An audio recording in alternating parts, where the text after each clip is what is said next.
আসসালামু আলাইকুম। সবাই কেমন আছেন? আজ আমি আপনাদেরকে দেখাবো কিভাবে কুশি কাটার গোলাপ তৈরি করতে হয়। গোলাপ তৈরি করতে আমি প্রথমে এখানে 9 তার সুতো নিয়ে একটি স্লিপ নট করে নিলাম। তারপর চেইন করব মোট 46টি। 46টি চেইন করে নেব।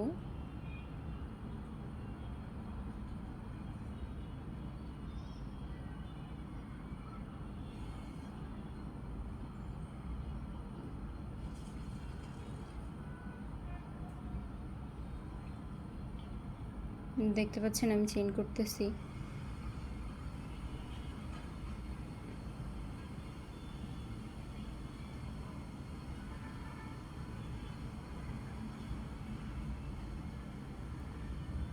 আমাদের চেন 46টি হয়ে গেছে। এখন আমি এখান থেকে মোট 6টি চেন বাদ দেব। 6টি চেন বাদ দিয়ে 7 নাম্বার চেনের ঘরে একটি ডাবল কুশি করব। এটা একটি ভি এর শেপ আসবে, মানে 3 কোণা একটি শেপ আসবে। তারপর আমি আবার 4টি চেন বাদ দিয়ে 3টি চেন বাদ দিয়ে 4 নাম্বার ঘরে আবার একটি ডাবল কুশি করব। তারপর 3টি চেন করব। এবার যেই ঘরে আমি একটি ডাবল কুশি করেছিলাম সেই ঘরে আবার একটি ডাবল কুশি করব।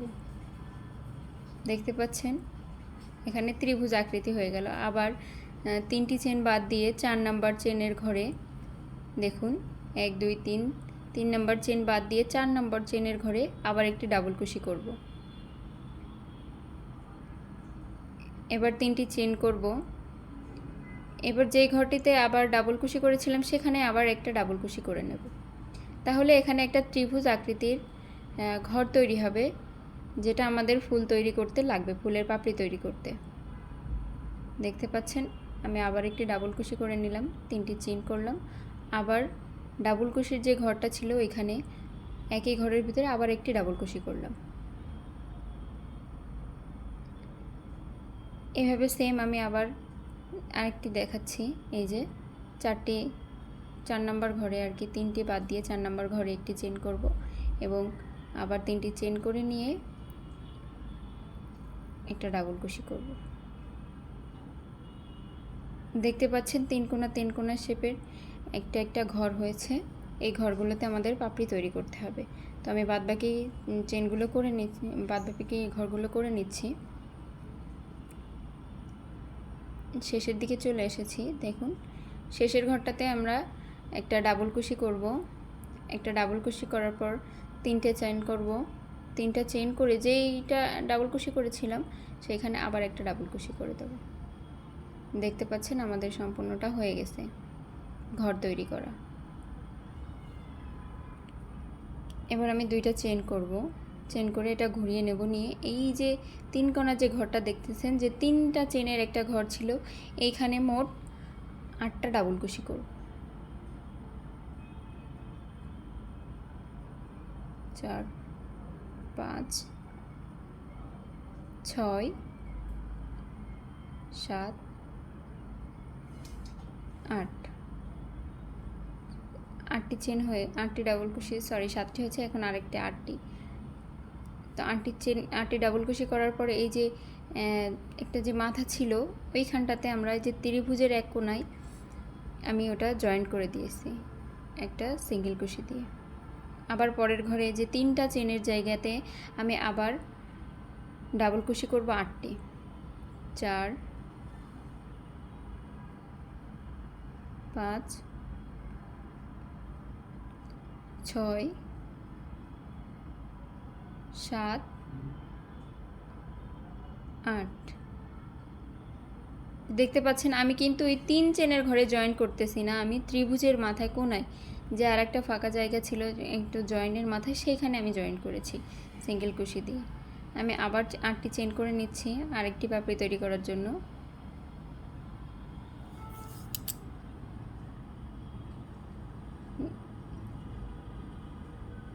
একটু ভালোভাবে দেখলেই ভিডিওটা আপনারা বুঝতে পারবেন যে ফুলটা আসলে কতটা সহজ।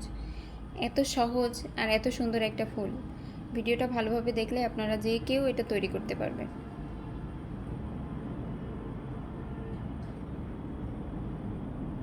দেখুন আমি আবার আরেকটা দেখাচ্ছি। ওই যে 3টা চেনের যে ঘরটা হয়েছিল সেইখানে আমি ডাবল কুশিগুলো করতেছি।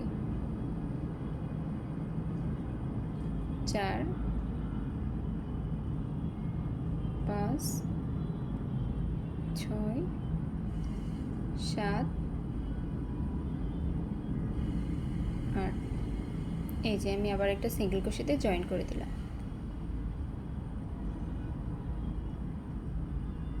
বাদ বাকি পাপড়িগুলো আমি এভাবে করে ফেলবো।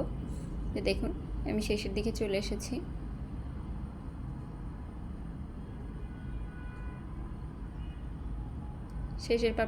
শেষের পাপড়িটা আমি দেখুন কিভাবে করতেছি।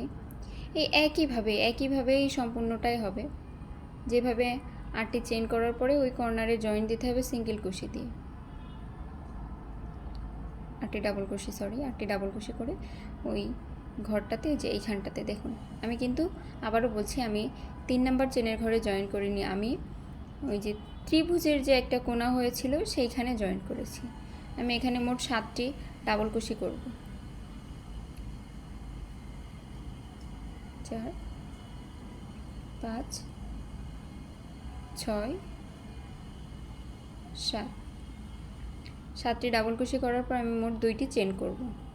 2টি চেন করার পরে এই ডাবল কুশির গোড়ায় একটা সিঙ্গেল কুশি দিয়ে জয়েন করে দেব, যাতে একটা সুন্দর পাপড়ির শেপ আসে। আমি সুতোটা কেটে নেওয়ার আগে একটা চেন করে নেব, যাতে আমি সুতোটা মজবুতভাবে আটকাতে পারি। যে দেখতে পাচ্ছেন আমি ফুলের বেস তৈরি করে ফেলেছি। এবার ফুলটা উল্টোভাবে নেব। ফুলটা উল্টা দিক, আমরা সোজা দিকটাতে পেঁচিয়ে ভাঁজ করব না, আমরা উল্টা দিকটাতে পেঁচিয়ে ভাঁজ করব, যাতে পাপড়িটা একটু ছড়ানো লাগে। এই যে এইভাবে আমি ফুলটা পেঁচিয়ে নেব। ফুলটা পেঁচিয়ে আমি ছোট হাত সুই দিয়ে এটা আমি সেলাই করে নেব। এখন ব্যাস আমার ফুল রেডি। থ্যাংক ইউ সম্পূর্ণ ভিডিওটা দেখার জন্য আপনাদেরকে অসংখ্য ধন্যবাদ।